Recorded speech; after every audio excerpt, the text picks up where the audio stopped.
G'day folks. I was asked a question recently what I carry in my pack for a particular activity, and it's a difficult question to answer because it's a very personalised issue. What I carry versus what you'll probably carry is going to be slightly different. It depends on the level of experience you have in wilderness environments, and also what level of discomfort or comfort you are more leaning towards.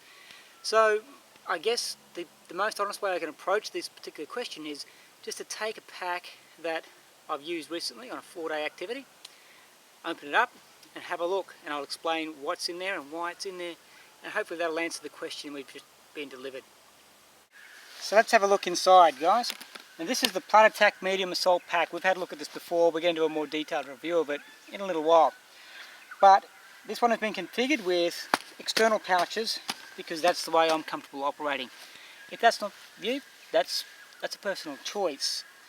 Now I like that because it means while I'm moving through an activity, when I stop for lunch, everything I need to cook a meal on the walk is on the external pouch, so I don't have to go into the main compartment of the pack at any particular time during the day unless there's something desperately I need.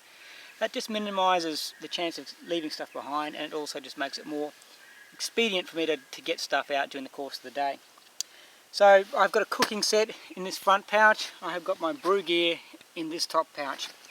This pouch over here is all tools and equipment utilised to set up camp. So that's what I use as a ground sheet. It is just an army stretcher top that I utilise as an emergency stretcher for the activities I'm running as well. In here I've got a range of other tools, a saw, an umbrella. In the conditions I'm operating at the moment, I don't need a rain jacket or Gore-Tex of any particular sort, so I just use a brolly, a Millbank filter and toilet paper. The only thing missing out of that pouch, which is normally in there, is also a small spade or shovel, and that just helps me go to the toilet, open up trenches for my fire and to establish my camp. So this pouch, as I said, was all cooking gear. That's my cooking set. You guys have had a look at that before. Nothing's changed there. Still just simply a spirit burning stove and an Army Cups canteen cook set arrangement. Brew gear on this side. Keep that all in pouch in bags, waterproof bags, to keep it A, protected, B, color-coded so I can make sure I know where things are at any given particular time. That's just tea, coffee, milk, sugar, that type of thing. On the other pouches that are on the side, where we are at the moment, and when this activity was this pack was last used for an activity, it was quite dry, very hot, very dry. So I've got additional water carriage fitted to this particular pack and included in the pack itself. So down the side here there's 2 litres of water. Up on the top side here there's another 2 litres of water. Hoochie, just a stock standard Army hoochie. I still haven't found anything better than those to actually just set up a camp and live out of. So that's all the external pouches. On the top pouch here I have a small setup. This is my fire lighting kit. This is stuff I'm going to use every activity, every camp.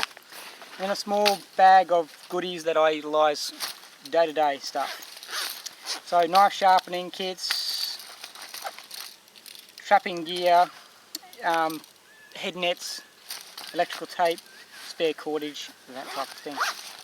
And that's the stuff that while I'm setting up a camp or while I'm in my camp I may access on a regular basis. And it's also small things. I wanted them all centralised in one spot so I could find them when I needed to. So that's the external aspects of the pack itself.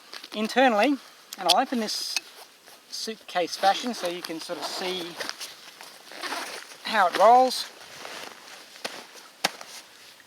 In the top here is my journal, a book, just in a waterproof bag that also doubles as a foraging bag for me. It's quite cool here. We get down to, we've just recently had a -4, so I've treated myself to a bit of just a polar fleece. Because it's winter, I'm using a Softy 3 in conjunction with a bivy bag to provide me enough warmth at night. and that's been fine at the temperatures we've been having here. Obviously, as it gets hotter, I'll change my sleeping arrangement around, and if it's super cold, I'd buff it up. Obviously, with a big pack, I can carry more warm gear.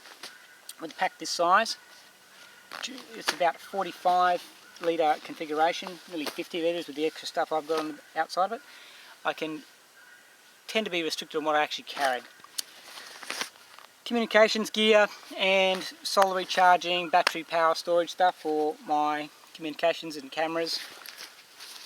Bivy bag, a lightweight one, simple one. I use that in conjunction with an umbrella to establish shelter, or put up the hoochie and that goes in underneath with my sleeping bag inside. Water pump. In Australia, if you're cruising around the bush and you don't have a water pump or a way to filter water, I think you're crazy. You need to have a number of systems.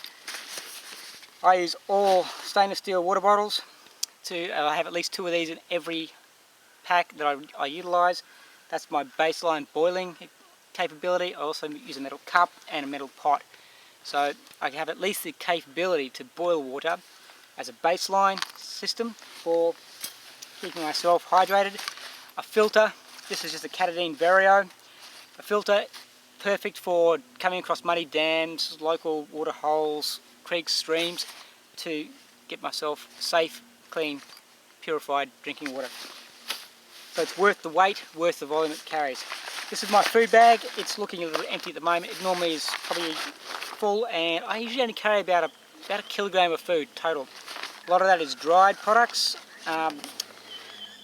flour, oats, that type of reconstitutable food that I can utilise whilst I'm out. Carry a couple of tins of fish, and as in sardines or tuna, and the rest is dried fruits, biltong, jerky for some of you, and that's what I basically utilise as my primary food. I don't have great big luxurious meals out in the field. I don't need them. I'm able to function for 4 or 5 days at this level quite happily, and I supplement my food intake with foraging on the walk or around my camp area. More water bottles.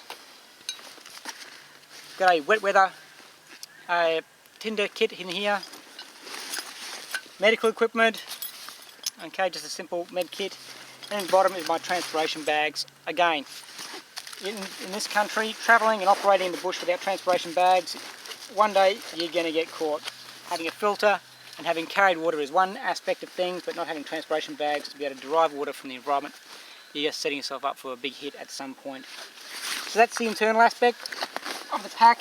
I carry a lot of cordage. I carry it all on carabiners, and depending on the activity I'm running, sometimes I'll carry a utility rope of about 20 feet. Just to lower packs down, lower people down, assist with stretcher construction, all that type of thing I've got to be responsible for to get people in and out of an activity safely. But I basically cut up all my paracord into 2 metre lengths and 4 metre lengths. It goes on, the 4 metre lengths go on a silver carabiner and the 2 metre lengths go on a black carabiner. So if I want someone to go to my pack and find a particular length of paracord, I just go and give them those directions, and they're fine in terms of locating that stuff and getting it back to me. I use a metho stove, so I have fuel down in this side of the pack, and these packs are great in terms of just this open suitcase arrangement. Allows me to find gear really well, so when I'm setting up camp, I just lay it down flat like a suitcase, flip this flap back, everything's in there. Okay, while I'm on the walk, I have a water bottle at the top, and I don't use a bladder. I've used bladders in the past. I've had bad luck with bladders all through my career as a professional soldier. As a parachutist, they're always rupturing. Jumping out of helicopters, they were always rupturing. The taps were prone to leaking, and I found it very difficult to manage how much water I was actually taking in during the course of the day. So I just went back to straight 1 litre bottles, so I can monitor the use of my water, monitor the intake of my water during the course of an activity. And that's pretty well it. There's not much else to really go in here, and that is comfortable for me. I'm carrying more safety gear than I probably actually ever use, but that's the way I tend to run. So I have layered gear upon my person all the time, so I've got more survival equipment. I have survival equipment. This entire pack is a survival item, and I usually utilise a vest that has all my navigation gear, a GPS, map and compass for the area I'm operating in, always a map and compass, as well as other things I'm going to use on the walk, like secateurs, a life straw or something equivalent that helps me just top up my water bottles as I'm going along. I hope that's been useful to you, and as I said at the start, it's my take on how things are. So if that's useful, that's great. Take what's useful, discard the rest. So there you have it, guys. That's my take on what I would utilise in the field in a pack of that size for about 2 to 5 days. And that's what I use on a regular basis, so it's field proven, it works for me. You just got to pick the bits that work for you, as we just said. Otherwise, get out there and just put it into practice, see what works for you, and stay safe while you're doing it. See you next time.